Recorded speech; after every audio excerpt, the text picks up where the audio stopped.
Hello. So the best thing about my job is that I get to have people like you come down to MSNBC. In the winter, it's not a small thing to battle the holiday traffic and the tree visitors and talk about all the insane things happening in this world. And usually by about 4:10, the insane things we plan to talk about have changed.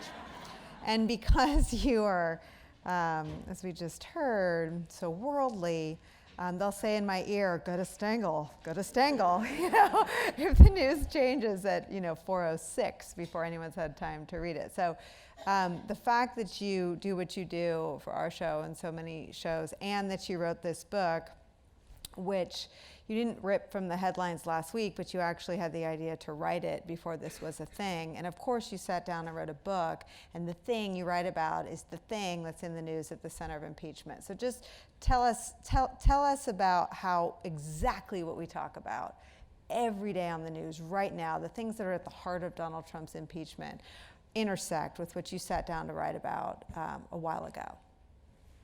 Good evening, everybody. How fabulous is Nicolle?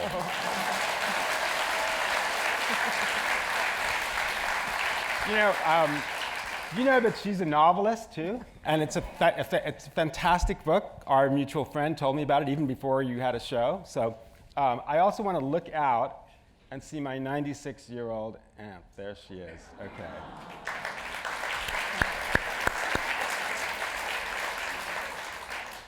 Next to my much younger wife. So, fantastic to be here. And what was the question again? I don't even remember now. How did you, I remember being distressed that you were going to be, in a bunker writing a book. I was like, I need him paying attention to everything that's happening. But it turns out that everything that's happening intersects with what you wrote a book about. So how is that? Yeah, so, I hate to be the I told you so person, but you are. I actually talked about this in my confirmation speech, in the confirmation hearing about the global information war. It was sort of the first thing that I talked about. And because I had seen it a little bit from the perspective of being editor of Time, but what happened within the first few weeks of when I was in office was the confluence of two things. There was the first ISIS beheading, and then there was Putin's illegal annexation of Crimea, which is the southern part of Ukraine. And what I saw, particularly with the latter, is I saw this tsunami of disinformation and fake tweets, and I was getting assaulted by people with Russian-sounding names calling me a propagandist, and I had never seen it before. And in fact, someone in the State Department said, you should watch RT. And I'm embarrassed to admit that I didn't even know what RT was. And I said, well, why should I watch it? And he said, because they're making fun of you every day. So I immediately put it on. And so what was new, and what I think is new in the book, and is a little different even than the Mueller report, is, the Mueller report was focused on the Internet Research Agency in St. Petersburg, which basically was created at the same time that Putin annexed Crimea. And part of the thesis of my book is that what Putin and the IRA did around Crimea became a kind of trial run for what they did here. Although just nobody realized that, and I don't think they realized that the Russians are very opportunistic. It's like Edison with the light bulb filament. Mm-hmm. He keeps doing something until it lights up. That's what the Russians do. I don't think they knew in 2014 and 2015 that they were going to transpose their disinformation operation from Ukraine and the Russian periphery to the US. But they did, and they started to see that it was starting to work. So all of this was kind of new to me, and I talked about it to people at the State Department, and people were, I'm a little critical of the Obama administration. Mm-hmm. It took people a while to get what was going on, and sometimes they never did. David Ignatius he reviewed the book, I think at the beginning of September, and described it as depressing. And I remember sort of flinching when he said that, but what's depressing about it, and I wasn't finished when I read that, and I thought, that's not fair, Rick would never write a depressing book. But what's depressing is not a happy book. No, and what you conclude is that democracies are so much worse at this information game than autocracies. Explain. And by the way, democracies are dependent on the free flow of information. That's what our framers wrote about. Governments are instituted among men, deriving their just powers from the consent of the governed. The consent of the governed is obtained through information. But But I've been trying to correct people about this because the Russians in particular and others are effective but not sophisticated. And what do I mean by that? So I'll give you an example. I was talking about the tweets and things that were coming at me. I mean, the spelling was terrible, the grammar was terrible. They couldn't spell any of those 6 words that I can't say right now. And then I remember a guy, a marketing guy, told me, he said, the email you get from the Nigerian prince about if you give him, I have your 10,000 pounds if you, 10 million. So, and he said, they're filled with grammatical mistakes and spelling errors. And I said, yeah. And he said, that's deliberate. I said, that's deliberate. Why? Because it's a threshold thing. They know if you answer that email with all the spelling errors and all the grammatical mistakes and the wacky Nigerian prince, they know they have a live wire. They've got you. And that was I don't think it was a cognitive technique on the part of the Russians, but I mean, even during the campaign, the stuff they did was never very sophisticated. Even the stuff they did to suppress the black vote, Blacktivist was this phony site they came up with. I mean, again, there were no English speakers there. These were young Russian people in this factory in St. Petersburg. Their English is terrible. But their audience are not people who necessarily care about that. And I, also thought, look, if you're willing to believe that Hillary Clinton is running a child sex trafficking ring out of a pizza parlor in Washington, you're not very concerned about the Oxford comma. Yeah, well, so I want to put a pin in the child sex ring and Trump and all that for a second, and I just want to stay on what Russia does. Whether it's sophisticated or not, would you dispute the fact that it's working? I don't dispute the fact that it's working. And by the way, today, Facebook announced taking down 4 networks, one of which was Russian, 3 are the Iranians.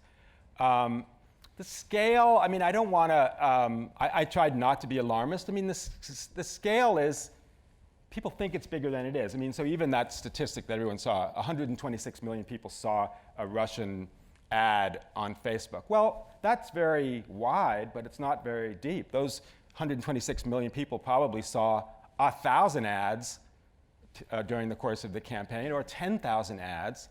And so I don't think that they changed anybody's mind.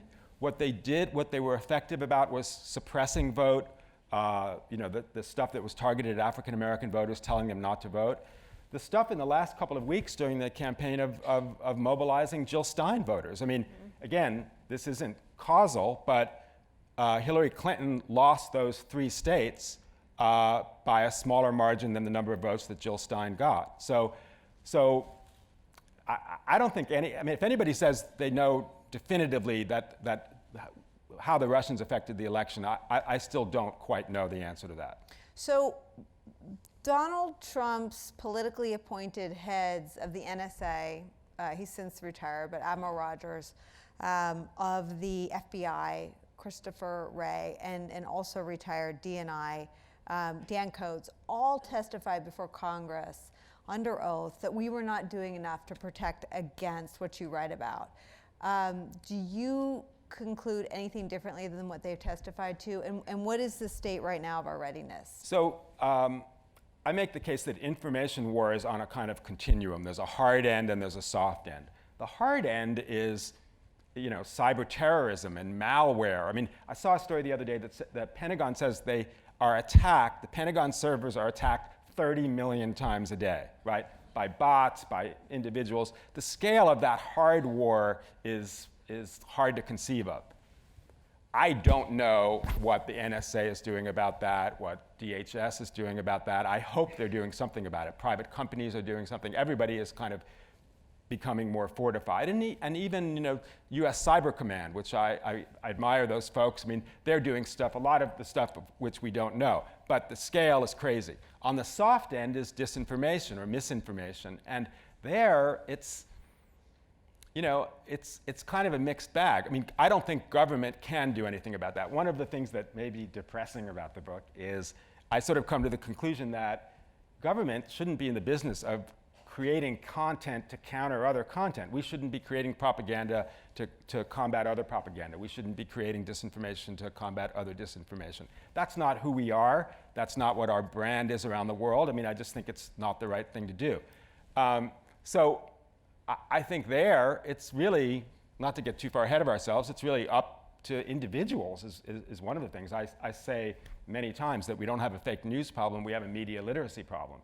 And people are not good at discerning fact from fiction. They don't know the provenance of information. We don't teach it. So the fact that we're all talking about this so much now is in fact a good thing because it makes people more aware of it. But ultimately, it's the individual and the platforms. And we can talk more about the platforms too. And in fact, Facebook made a couple of announcements today about the stuff that they're doing, making their ads more transparent. They do take off hate speech. They're protecting political sites. I disagree with them about political speech and allowing ads that have lies in them because they're political speech, but that's a whole other discussion. I want to ask about that because I think Elizabeth Warren is testing the system, right? Yeah. Didn't she just buy an ad with like? But I want to put a pin in the tech companies because I wasn't aware of what the Russians do on our social media platforms until it happened to me. But I want you to just peel a layer of skin off and do the whole thing. So someone says something. I mean, for me, it was, I asked, it was around the time that John McCain had died. Someone at the White House said, a reporter said, can't you just say you're sorry that someone said he's almost dead? And they wouldn't say that. And I said to a reporter, don't you ever want to just wring her neck? Like, why don't they ever just pull off the low-hanging fruit and say, yes, I wish he hadn't said that. He was an American hero. So the right-wing media took that. Nicolle Wallace threatens to wring Sarah Huckabee Sanders' neck, which of course I didn't. I asked a journalist, like, do you ever want to wring her neck for not just taking the easy path, saying like, sure, we wish he hadn't insulted John McCain. The right-wing media wrote it up. Laura Ingraham led with it. The right-wing blogs had it. And then when I got death threats, it's happened to me a couple of times. But when I was amazed at the spread of it, a private company did a bot thing. And I saw on the map where all the social media activity came from, and it was all from the troll farm. So can you explain how they find a story like that where someone, and then why would they protect Sarah Huckabee Sanders? How do they pick a side? You know, it's funny that the Russian philosophy, the English term for it is active measures, and it goes back, it goes all the way back to Lenin even, and it was practiced during the Cold War. And it's this idea, there's this guy, the Gerasimov doctrine, that 3/4 of modern warfare is information warfare, only 1/4 is kinetic. But their goal has always been, and Putin is the great avatar of it, is they don't have an ideological play anymore. Once upon a time during the Cold War, it was like our system or yours. I mean, now they don't have a system. There's nothing that they believe in. What they believe in is saying that everybody else is a liar and a phony and a hypocrite. But then why don't they say that about Trump or Sarah Huckabee Sanders? Well, they did. I mean, one of the things I talk about in the book is the first few months of the campaign. When I went back, I mean, I wasn't monitoring it in real time so much while I was there, but when I went back and looked at the book, I went back and looked at all the Russian media, Russia Today, Sputnik, TASS, the whole thing. The first couple of months during the campaign, they were making fun of Trump. I remember the 7-year-old makes fun of Trump. I mean, that's not extraordinary. Yeah, but we're talking about the Russians now. So. But from the beginning, they were anti-Hillary. I mean, Putin was obsessed with Secretary Clinton from the 2011 election in Russia where there were protests, and he said that she was responsible. So from the beginning, they were anti-Hillary. It took them a while to get around Trump, and part of it is this, this weird Trump overture to Russia and his sort of white whale of wanting to build a Trump Tower in Moscow over the last 15 years, and it took them a while to realize, well, maybe this is the horse that we should be on. They didn't necessarily want to support him if he wasn't going to win. But again, their main goal is disunity, fomenting grievance. So I mean, in the same day, and early on, they would have tweets about police violence against blacks, and at the same day, white supremacist content coming up. Why? Because it's the churn, and that's their main historical goal. And by the way, they've really succeeded in that. I mean, they have stoked a lot of grievance, but of course there is a lot of grievance here already, and they have it's easy for them to find it. But it seems like the hand on the scale for chaos has morphed into or evolved into a hand on the scale for Trump. Yes. What do we do about that? And how does a Democrat run against Trump and Putin? I think actually Putin, I interviewed Putin in 2007. I never say this anymore, but I made him Person of the Year at the time, 2007. And fair and balanced. It's not a good thing. But it was at that interview that he said, by the way, he kept us waiting for 6 hours. He was the frostiest presence I've ever met in my entire life. I mean, every human being makes some kind of effort to be ingratiating. He doesn't at all. It was like talking to this cup. And during this interview was when he famously said the greatest tragedy of the 20th century was the dissolution of the Soviet Union. He really believes that.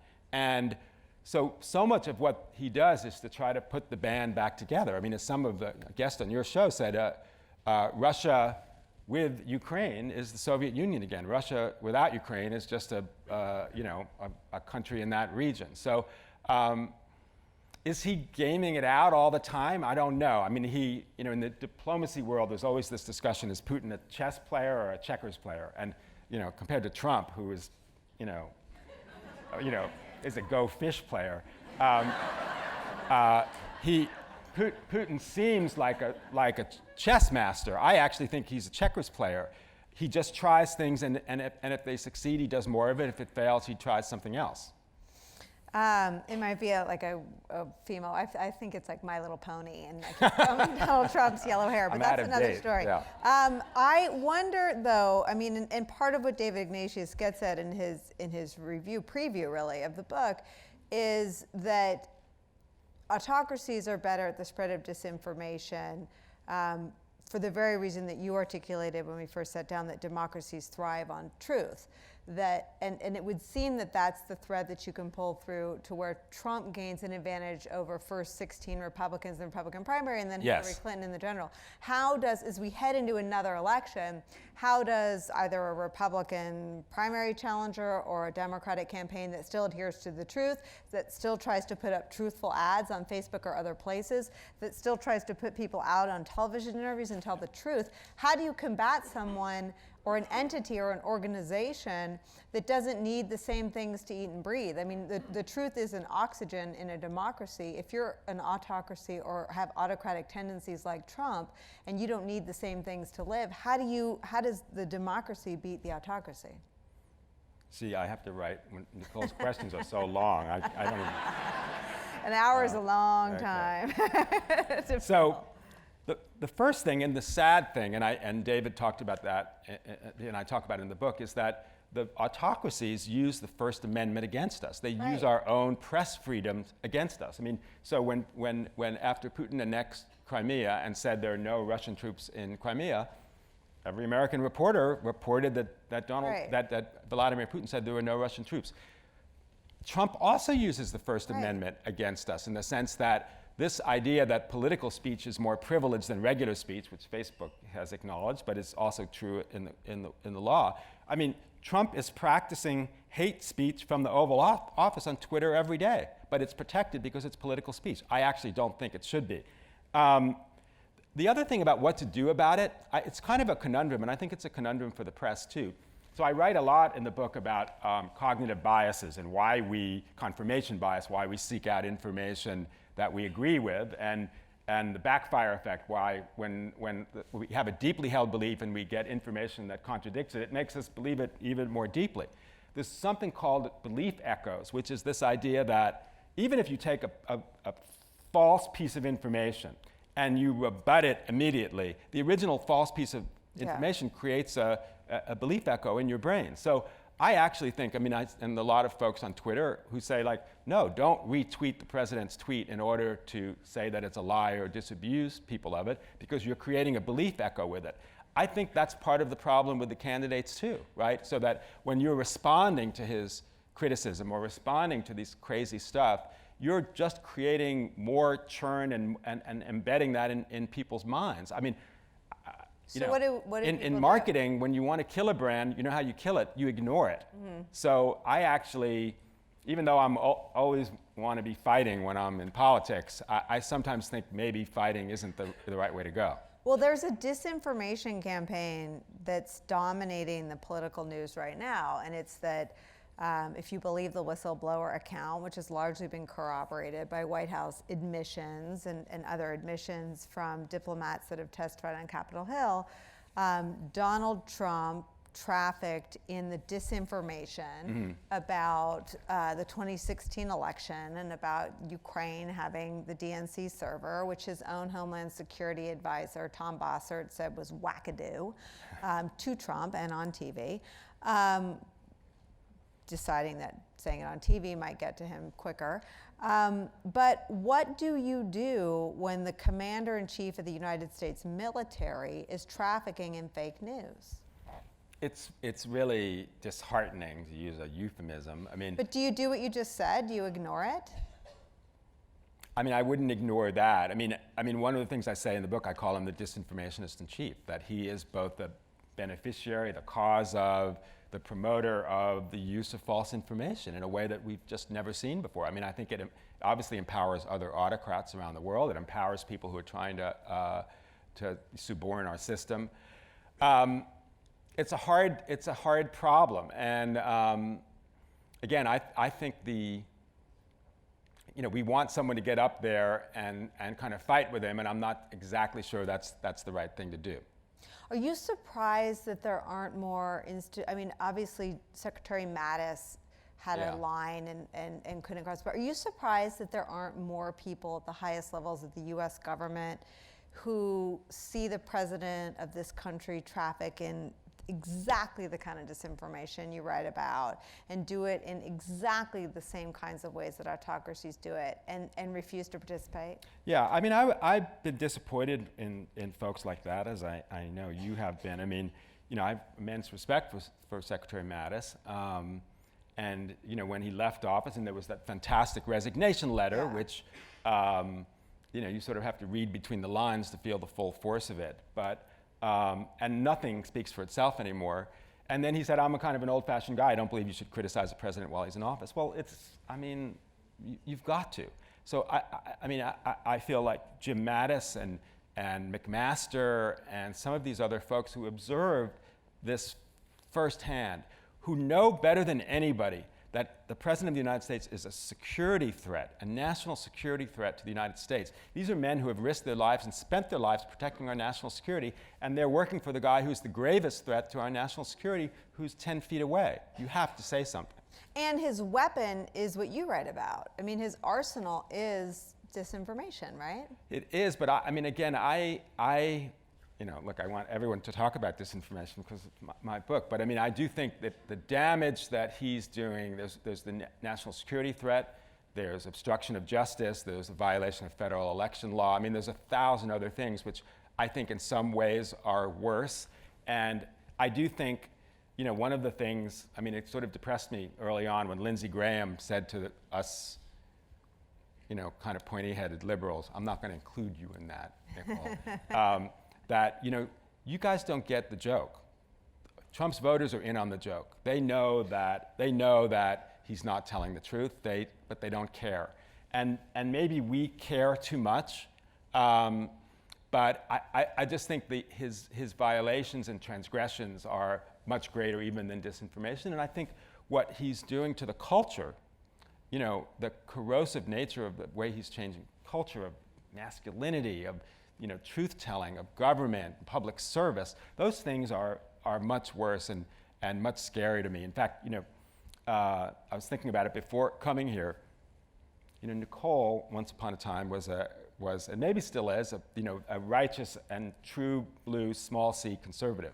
Pat Moynihan once said that the truth of our politics is that conservatives believe the most important part of our life is the culture, and the culture can save our politics. Liberals believe that when something's wrong with the culture, our politics can save it. Here's a guy who's the head of the Republican Party who is destroying our culture, which is the thing that conservatives said, that's the virtue of America, right? I mean, government is outside. Government's job is to preserve the culture. He's destroying the culture from in government. That to me is the greatest threat to our democracy. What was the hardest part to sit down and put on the page? What was the hardest part to write, either because of the revelation or because it went against something you believed and then learned wasn't true, or because it was depressing and intractable? Well, I mean, I am critical of the Obama. I mean, the Obama Explain that part. Well, I think that when it comes to disinformation, I do think it took people unawares, and I don't think people understood the scale or how effective it might be. I actually, I mean, if we had to do it all over again, and I'm sure President Obama would agree, he should have had an Oval Office speech where he said, this is a national emergency. Our election is under attack by a hostile foreign power. I can't tell you the extent of it, but I'm going to tell you every American voter needs to be aware of this. And they're putting their finger on the scale for that knucklehead over there. They're trying to, upset Secretary Clinton's voters. I mean, I think if we went back, we would need to do that. And again, the truth is that everybody in government, pretty much everybody, thought that Secretary Clinton was going to win. And remember, the other thing the Russians were doing and Trump was doing in the weeks before the election is, remember the rigged election, that phrase? We're going to hear it again, of course, this cycle. So nobody wanted to do something that would give him more ammunition to call it a rigged election, have the Russians call it a rigged election, which is what he was planning to do. So that was a scary kind of calculus, and we probably erred on the side of doing nothing instead of doing something. And do you feel like, because you hear that in a lot of different corners, right? I mean, we've come to learn that the FBI was investigating Donald Trump. There's a counterintelligence investigation. I mean, that was an institutional posture. The FBI was in the same, I think it's fair to call it a defensive crouch, right? Yeah. The FBI was in the same defensive crouch where the email investigation was more ripe, and so it was disclosed. The counterintelligence investigation, less ripe, kept secret. The information was probably viewed to have been more harmful to Hillary than Trump, so let's keep quiet about it. Shh, don't tell anybody. He'll never win. Do you think that was an institutional problem, and do you think anything's changed in 2020? I think it's an institutional problem. I mean, you've been in government. I mean, government is conservative, and our system is conservative. People in government are conservative. There are a million layers that prevent things from happening. It prevents good things from happening. It prevents bad things from happening. It's good now that it's preventing bad things from happening. So people were just so reserved about this. I mean, I couldn't get anybody at the State Department to really talk about Russian disinformation, to rebut it. I tell the story in the book. I think I was the last Obama administration person to go to Moscow before the election. I was there like 2 weeks before the election. I mean, the NSC and the White House were like, you can't mention Donald Trump, you can't mention disinformation, you can't mention Putin. I was just going to talk about like educational exchange programs. I mean, that was one of my regrets too, that I didn't talk about it, didn't call them out. Not that it would have made a difference at all. So, yeah, government is slow, and I just don't see government as the answer, even in 2020, except on the hard end of the spectrum. I mean, securing election, having paper ballots, and of course the great thing that preserves our actual election mechanism from being tampered with by the Russians is none of it is online. And our election system is so old, it's not centralized. None of your votes go on the internet. It can't be hacked in a kind of centralized way. So I just want to assure people. Do you want to knock on wood? I mean, do you really believe the Russians can't innovate and find a way to get into state elections? Well, they did. I mean, the Florida, Senate Intelligence Committee report said they tried it on all 50 states. Right. And one of the new things in 2020, and one of the new threats, is not so much stealing information, which is what the Chinese have done and the Russians have done. I mean, the Office of Personnel Management had 20 million files stolen by the Chinese. Mine were stolen when I worked But so what the danger in 2020 is data manipulation. They go in, you don't know that they went in, and they change your voter registration from Republican to Democrat or vice versa. So that's the kind of thing we have to really be wary of. And that I don't know. But to do that at scale in the 14,000 election districts. If you need it at scale, Trump won by 40,000 votes. That's still a hard thing to do. And I'm not saying it can't be done, and I hope people are, I mean, there was the one bill to secure the voting that was passed. There are lots of other bills that should be passed, the different, about election advertising and the Honest Ads Act and things like that. That would all be better. But I do think there are good people in government who are trying to secure the actual infrastructure of the election. I want to ask you about tech companies, and then I want you to read from that section.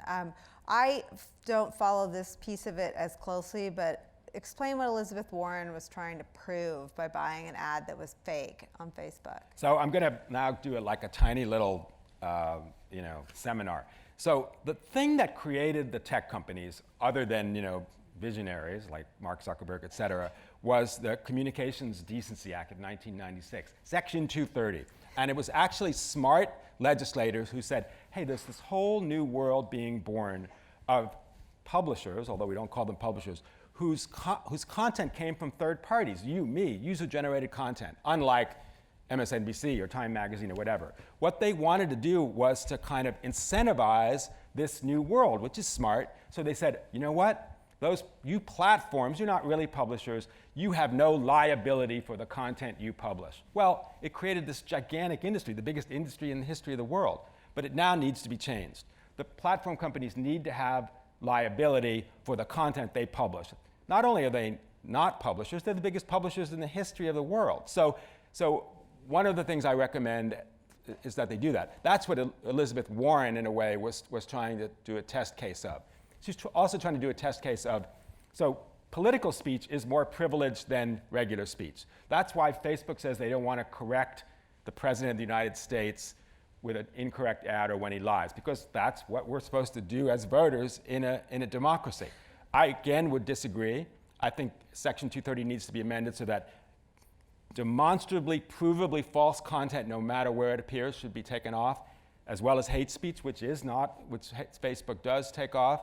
I think they need to let you know when you're reading content that's created by a bot versus a human being. That's pretty essential. They do know that. There's a lot of stuff that will make us actually... Yeah, like I can't buy a bowl from Williams-Sonoma without typing in the 6 letters that say I'm not a bot. Why can't Facebook...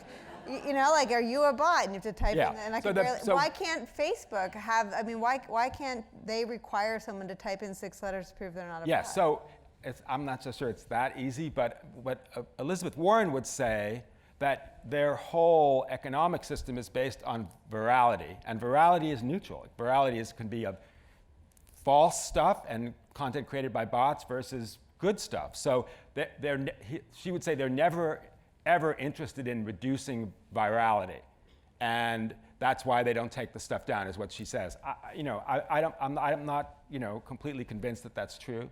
And again, as I tell the story in the book we didn't really even talk about it tonight, was the other main area of countering disinformation was counter ISIS messaging. I had this little group under me at the State Department that did that. The tech companies, Facebook, Google, YouTube, did a fantastic job there of taking down violent content, violent pro-ISIS content, and in part because you can do that. That's not protected by the First Amendment. Mm-hmm. Speech that promotes violence is not protected by the First Amendment. And a Facebook person said to me, it's like child pornography. The picture is the crime. We can take it right off. Mm-hmm. They're good at that, and they did a good job at that, which is also why I think they just didn't really see the Russian stuff. That doesn't excuse it, and they didn't do a very good job with that.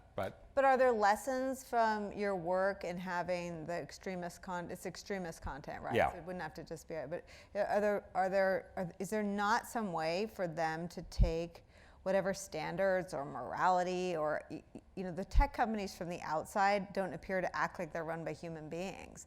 Is there not a way to lay that morality that obviously plays into their decision making around terrorist ISIS videos over truth and lies? Yeah, the two interpretations of that. One of them is that The reason they don't take stuff down is because if they did, they would be making editorial decisions, and therefore they would be publishers, and then Congress would regulate them as a publisher.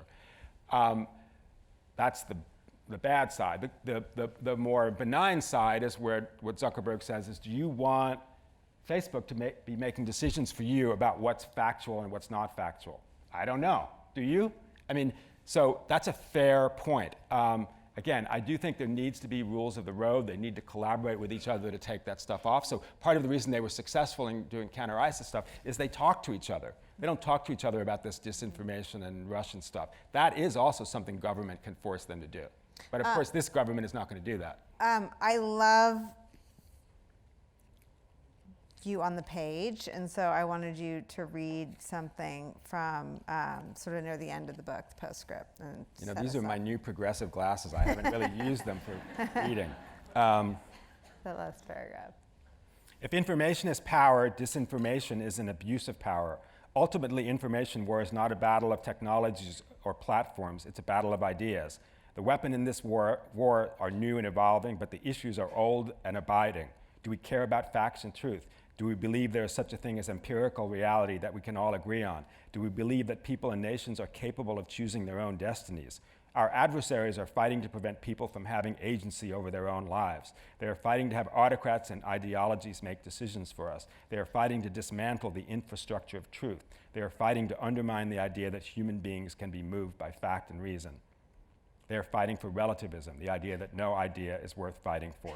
When I was in government, I felt my job was to help people here and around the world determine their own destiny. At the heart of that fight was the idea that people could use information, factual information, to decide what was best for them. That idea is still worth fighting for. It's worth fighting for, but how's that fight going? Well, you know, I tried to have a sexy subtitle, how we lost the global battle against disinformation. I mean, it is a global battle.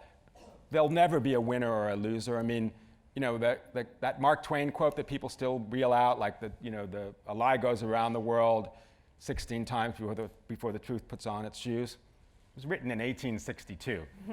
So, or Twitter. Yeah. You know, it will continue. Again, I think media literacy, having the platform companies take this stuff down, having the platform companies pay for teaching media literacy. I mean, these are all things that will help. But I also say in the book that, you know, we're human beings, right? And there will be disinformation for as long as human beings tell lies and other human beings believe them. I mean, that ain't ever going to end. What gives you the most hope? Not when you sat and wrote it, because I think it's fair to say that there's a lot more that you write about that worries you, but just being out talking about it. Like what has made you, in the way it's been received and embraced and sort of thrust into this news cycle that maybe you could have predicted it when you wrote it, maybe that's why you wrote it. Is that why you wrote it? Well, you know, part of it was that I'd been a journalist my whole life, and then going into government. I mean, it's like this anthropological experiment, right? I mean, it's fascinating. See, I feel the opposite. I was in government, and now I'm on the other yes. side. I'm like, wow. Well, you should write a book about being a TV host. So part of it was just that the writer in me wanted to write about that, and also write about that government does have problems. I mean, I used to joke with my conservative friends, you should be in favor of big government. And they'd say, why? Because it makes nothing happen. You know, so I do think... But it's supposed to prevent bad things from happening. And it's successful at that. But I do think, and one of the themes of the book, and I am heartened by this, is that, you know, if and when a Democrat is elected in 2020, we just can't go back to the status quo. That's just not the right thing. It has to be, we have to evolve, and government has to become more nimble, has to become better related to people. I mean, one of the things that government is bad at, and I realized this even as a journalist, government is bad at telling you what they do. Like, I remember we did a cover story at Time when I was there of like, every day how you're affected by some regulation that government made or some law, from the fluoride in the water to your toothpaste to how your alarm clock works. I mean, government does good things, they just don't tell people that they're doing it. And people in government don't either. I mean, government needs a better marketing officer. So when you write a book, you always sort of imagine your own best interview about your book, and it This never, one. No, but it never includes everything. What have I not asked you about that you want to talk about in your book? Well, so the other thing that I've been thinking about lately, and I do write a little bit about it, and I came to a kind of unusual conclusion. So our First Amendment, our free speech laws, is based on this idea of an old idea called the marketplace of ideas. That's what Justice Holmes wrote about. The marketplace of ideas goes all the way back to Milton and other 17th century people. But it's this Enlightenment idea that somehow the truth drives out falsehood. And that in the marketplace of ideas, I mean, Jefferson said, where there's falsehood, where reason is free to combat it, falsehood will die. Well, my argument is that the marketplace of ideas isn't working anymore. It's not level, it's not fair, there's nothing that was envisioned by the framers in terms of how social media works. And that I actually think, it's a big thing to say that the First Amendment needs to be reformed. I mean, it has some fatal flaws in it. And I think, when I went around the world, when I was editor of Time, I was like a free speech absolutist. The Justice Holmes line, freedom of speech is not for the ideas that we love, but for the ideas that we hate. Well, nobody around the world gets that. And when I was traveling in the Arab world, sophisticated foreign ministers would say to me, "Why do you let that wacky minister in Florida burn a Koran?" "Oh, the First Amendment." Really? Is that such a good idea? Nobody gets that. And I think particularly hate speech that wounds people because of gender, ethnicity, race, shouldn't be tolerated, even under the First Amendment. First Amendment is good at protecting false speech and lies. It's not so good at protecting the speech that we actually really want. And I do think that, I suggest that states can start passing hate speech laws and things like that. I think it's time that we did that. And for you, I have to say, Okay. It would be good that Donald Trump can pardon himself because he'd violate a lot of state laws. But when I read that last line about the truth being worth fighting for, it made me cry and it inspired me, and you inspire me, and the book's amazing, and everybody should buy it and read it. It's really important, and I think people look back on this presidency, and this will be one of the most important things written about it. Well, and you asked me if I'm optimistic. I mean, I think we faced bigger problems before. I think the system is actually working. There's an impeachment inquiry. You have civil servants and people who work in government who are coming forward as whistleblowers. I mean, I wish it had happened earlier, but I do think that, this funny 18th century system of separation of powers is actually kind of working. And I think even when there's a trial, I mean, we might see. I mean, because all of those institutions of government, as you know, senators are loyal to the Senate, even more probably than they're loyal to Donald Trump or to the party. So I'm very, very cautiously. You got some hisses. We'll see, right? We'll see. Okay. We'll see. All right. I'm not going to go too far with that. Yeah, Okay. We'll start with some questions from here. Oh, so reminder, copies of Information Wars are available for sale in the lobby. I think I already did that. Good question. Okay, yeah. So I think this means to ask you if you're for Donald Trump's impeachment or voting him out. Yes, I am for his impeachment. Okay.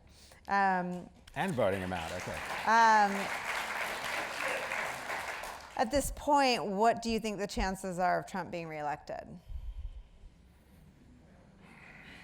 Wow, easy. Like Yogi Berra said, I don't like making predictions, especially about the future. I don't know. I mean, an incumbent that's a powerful thing, and there aren't that many times that incumbents are defeated. And but I do think if you look at the electorate as a whole and his popularity, I mean, there's just a lot more people who don't like Donald Trump than do. They just got to come out to vote. So turnout to me is for Democrats is always the most critical thing. How do we safeguard the next election? Say that again. How do we safeguard the next? Well, we talked a little bit about that, but I mean, some of it, again, I'm hopeful that there are things that are being done to safeguard the infrastructure. Again, I think we also need to be way more transparent about political ads. and we can do that. So, I mean, that's not going to safeguard it, but I just think those things are necessary. Electronic ballots or paper ballots? Well, you know, I am a bit contrarian on this, and I know everybody thinks now paper ballots is the way to go because you have a way of checking it. But I mean, you know, we do our banking online. We tell our most intimate secrets online. We do all of these. I buy my bowls online and put my letters in that I'm not a bot. Why can't we figure that out for voting? Why can't we have, you know, internet voting over a period of time? I mean, election day should be on a weekend rather than a Tuesday, or election day should be a. You know what? It would. I'm just thinking about this. Electronic voting would totally change the turnout model. I mean, young people don't vote. Yeah. Because young people don't do anything that doesn't happen if it doesn't happen. Well, on people their should phone, be they able to don't vote do on it. that. And so electronic voting would Yeah. change the electorate. Absolutely. Okay. It just wouldn't be a paper trail. How has there been no hanging chads? No hanging chads. Oh. Well, outside of my expertise. Mine too. You don't have to read every question. Well, no, but okay. this is good. Lightning round. Okay. Well, I didn't have you on my show today, so I'm going to go with this one. Okay. What do you make of Pence, Giuliani, and Pompeo? Someone asked it. Sounds like a law firm, doesn't it? No, it's like sounds like the beginning of a joke. Pence, Giuliani, and Pompeo walked into a bar. Well, I don't know what happened to Rudy Giuliani or when it happened. I think when he ran for president in that cycle, I remember that was, you know, he seemed like a different person. That was what was that? Okay, so I just watched the New York Times Weekly on Rudy, and do you know what happened when he ran? So Joe Biden stood at a Democratic debate and said every sentence Rudy utters has a noun and a verb and 9/11 in it.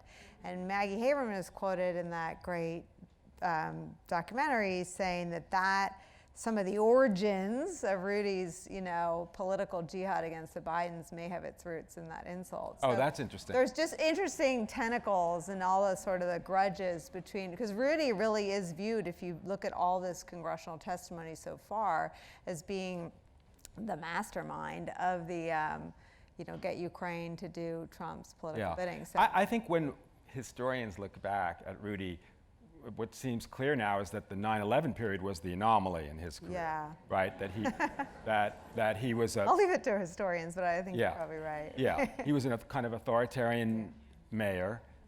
He was a good U.S. attorney for the Southern District. It's now investigating him. Which is now investigating him. And he would have investigated himself if he was the U.S. attorney. For sure. Okay, Oh, I like this one, and you can attack me if you want. Why can't the media join forces and refuse to air Trump's tweets for a few days? Well,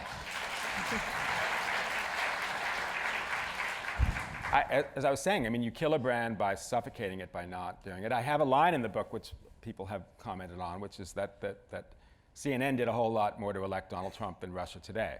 The media focus on Trump during the 2016 campaign, CNN in particular televising his rallies, I mean, what that said to people was, whether you like Trump or not, we consider this important, and therefore people thought it was important. I mean, that's you know, one of the cognitive biases, that you're telling people that it's valuable, that this is worth your interest. Treating a non-normative candidate as a normative candidate was a terrible mistake. And again, if we had to do it all over again, I mean, I remember when, you know, I mean, the Huffington Post, of all places, said, we're not covering Trump in the politics silo, we're covering them in show business, whatever. In the entertainment section. In the entertainment section. Like, okay, that's right. Well, let me press you on this, because I grapple with this every day, and I push the limits as far as I can push them. When he gives a live address, I don't take it. Right. I try to look at it first. When he tweets, we don't put them up. But you know, in the same way that you cover any public figure that says something racist and it becomes a scandal, or does something that puts the, you know, American allies are being slaughtered right now in northern Syria. I mean, what should the line be between And we warned viewers today before we aired Trump sound, and then we fact checked it after. I mean, where is the line, or what do you prescribe for news organizations tasked with covering him? So, I'm not really a journalist anymore. So I feel for people who are doing daily journalism, because from a partisan standpoint, I would not show anything. But as a journalist, it's like, gee, he's the most significant newsmaker on the planet. How can you not? I agree with your first statement. But what do you pull out? Because so he attacks Joe Biden's son by putting it out into the ether that there's something that we report on it. Right. Well, not only us, but it's out there. So how do you put the truth out there without acknowledging the lie in some way?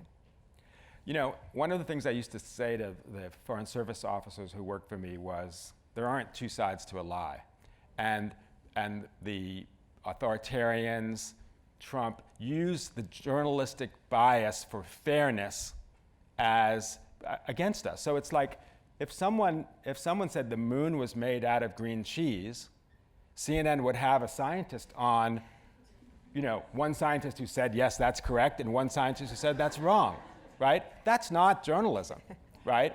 But we'd lead with the SDNY investigation, but that's another story. I was trying to get at this, but this is actually a more direct way of asking it. How has disinformation weaponized the grievances of Americans who feel left out? I usually start with this. I'm sorry I didn't do it tonight. So to me, the through line, and the book's through line, is this idea of the weaponization of grievance. That ISIS came along, and they had all of these Sunni Muslims who felt disengaged from the world, who felt that they were ill-treated by their leaders, which they are, many of whom we support. And ISIS weaponized the grievances of Muslims. What was their slogan, that they didn't say it, is make Islam great again. Putin weaponized the grievances of Russians who felt left out by the modern world, who also mourned for the dissolution of the Soviet Union, who felt that they weren't a superpower anymore. What is Putin's slogan, and has been for 15 years? Make Russia great again. We know about Trump's slogan, but again, he weaponized the grievance of white Americans who didn't understand immigration, who had racist tendencies, who were outright racists, who felt marginalized by globalization, but really more automation than globalization. He weaponized their grievances. That slogan, Make America Great Again, is exactly that same idea. So all three of them had the same through line, the same theme of weaponizing grievance, which is the larger theme of our world at the moment, right? I mean, that's Erdogan's strategy, that's Xi Jinping's strategy. Xi Jinping is make China great again. So I do hope this is the last gasp of a dying world, but it's going to stick around for a long time, unfortunately, and people are susceptible to it. And again, it's about education, it's about kind of being more literate about these things. The people who are susceptible to it are the people who answer the emails from the Nigerian prince. Well, if I could just press you, so if you're going for the same voter who's susceptible to make America great again because they feel displaced because they live in Erie, PA, and their factory job's gone, and diversity makes them feel uncomfortable, not excited, and they have 2 jobs and they still can't buy a house, they're renting. Yeah.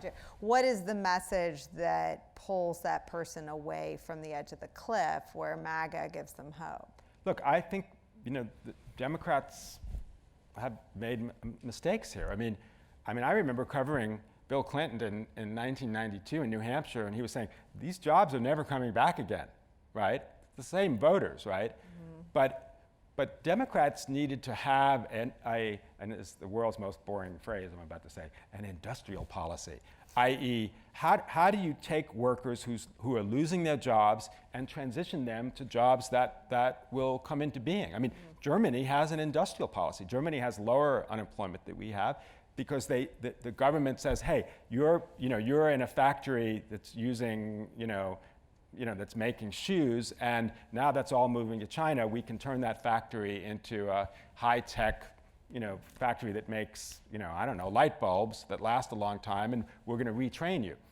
We're not good at that. I mean, remember, we're that sort of, sink or swim culture, and people need to be entrepreneurial, and so, but we shouldn't be. And so Democrats lost a lot of those voters because they felt like I was abandoned. And that's a class argument, not necessarily. It is a class argument. Okay, so this one is my favorite because I was on vacation and I missed the Hillary Clinton Tulsi Gabbard. Somebody went to Disney World during I went to the last Disney World. couple of days. And believe it or not, they were not talking about Tulsi and Hillary at Disney World. So this question is Tulsi Gabbard the Jill Stein of 2020, or will we have the actual Jill Stein?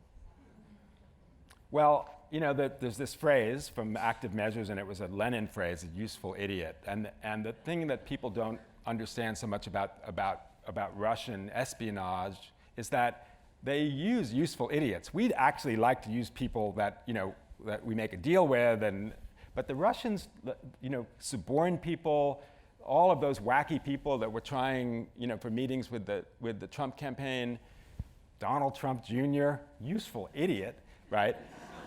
You said so it's not always witting, but it's effective. And so I don't know, Jill Stein was at that dinner in Moscow at the same table as Putin and the National Security Advisor Flynn. I mean, I wouldn't put it past them to do anything actually specifically, but I also think that some of this stuff is unwitting. And but it's also like what I said, and I said this on your show many times. I mean, was there collusion between Russia and Trump? If by collusion you mean Russia offered help and Trump accepted it, that's collusion. Was there a conspiracy where they both talked about it in advance and figured it out? I don't know. But there was definitely collusion, and collusion is part of what makes a useful idiot useful. On that depressing note. All right, we can't end on a depressing note. And I've already asked you what gives you hope about the information sphere, but I want to ask you more broadly than that. What gives you hope about the way 2020 is shaping up to at least have voters who are more informed about disinformation, media who's covering more of the challenges facing tech companies? And I have no fight in the Democratic primary, but what I know about what Elizabeth Warren did on Facebook seems really important. You've got candidates willing to show their own supporters and other people on Facebook just how dangerous the platform is. I feel good about what you do every day on television with an analytical, smart take. I do also think that, and I know people are sort of alarmed by the leftist trend in the Democratic Party, but I think it's something that was suppressed for a long time. I mean, in the sense that we had moderate Democratic candidates who were great: Barack Obama, Bill Clinton. There was the Richard Nixon idea that was universal for all candidates. You run to the extreme in the primary, and you run to the center in the general. Well, it's possible we may not have that this time. We will have someone who ran to the left in the primaries and may run to the left in the general. It's testing something that we haven't seen. Now, what I hope doesn't happen is what happened with George McGovern when we tested, where he lost 49 states. But I'm hopeful that the country is ready to evolve. It's not just about putting things back to the way they were. We have to evolve, and we have to move to a more humane, a more society with more equity between people, and that's a vision that I can support. Okay. Thank you.